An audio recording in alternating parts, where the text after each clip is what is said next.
This is West Virginia Tim. Today we're doing a two-stage multi, a very unique and unusual cache. There's a great story here. This is a West Virginia Tim RVStauff cache.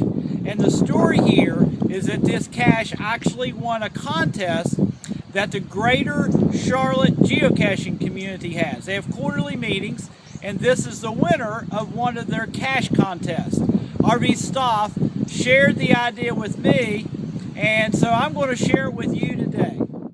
We're only about 75 feet away, so let's go see if we can find stage one. Okay, I found a ammo can sitting right here behind the tree. So let's open it and see what we have here. This is stage one. Oh my! It definitely looks like there is going to be some assembly required. I've got hardware. I've got a whole bunch of plumbing pieces. But good news is I have assembly instructions here. So I'll open the assembly instructions. Geocache, some assembly required. And as I open the instructions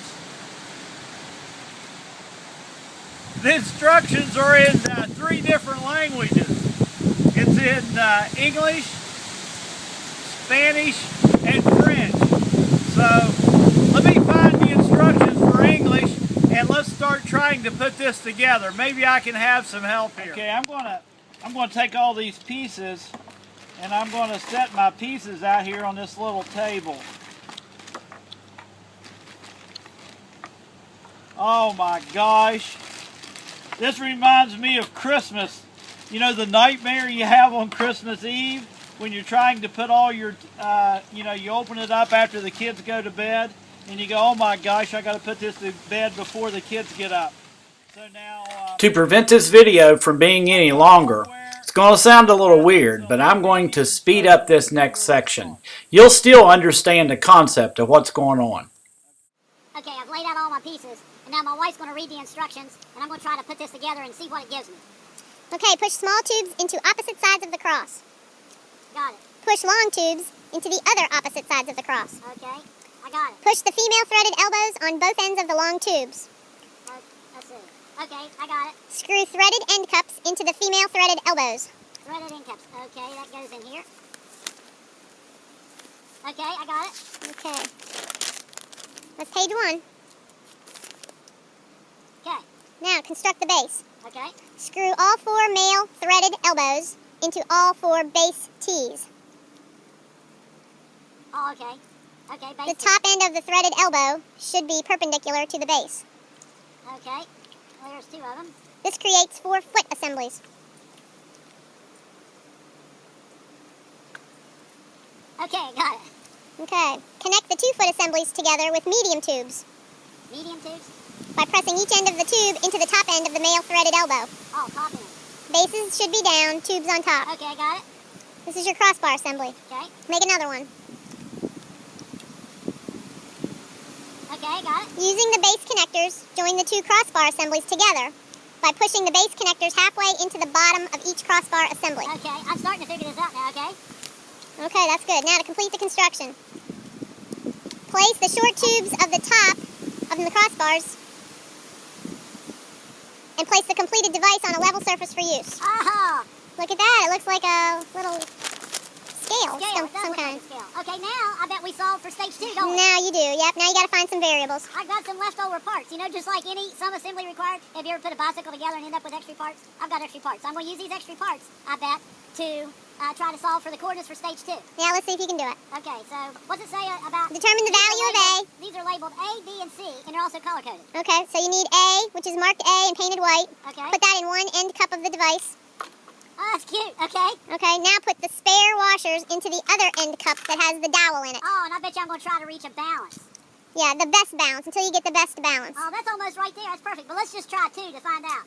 Oh, okay, 2's way too heavy. So we know solving for A is 1. Okay. But now hold it. I don't want to give this away to local cachers, so I'm not going to tell them all the answers. But now, does the instructions say I solve for B? B and then C. So I'm going to place B here, and then I'm going to start placing. It has no effect. Oh, okay. Okay, now I'm not going to show them the exact one here because I don't want to give away the coordinates to stage 2. Okay, so I'm going to do that. And then let's look at C. I also do C. I guess I need one more coordinate. So I put C there, and then I start stacking washers until I get C affected. But now I'm not going to do this. I'm going to write it down. I'm going to solve it. We'll go find stage 2.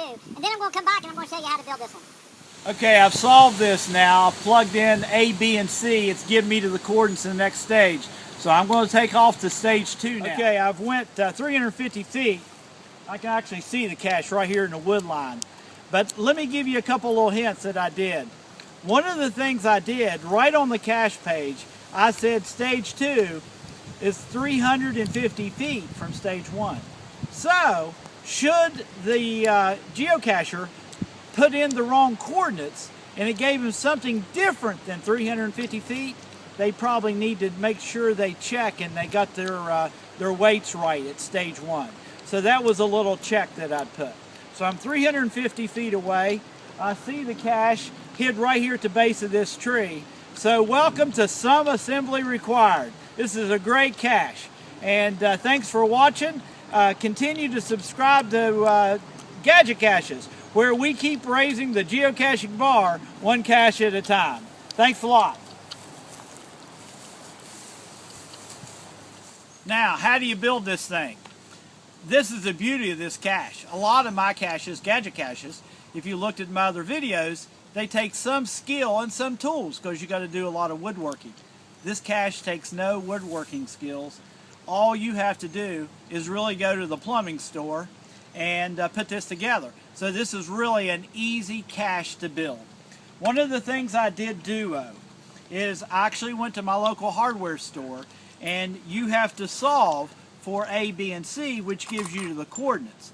I both color-coded A, B, and C, and also on the top, I actually put the letters of each one of these, of each of these on the top.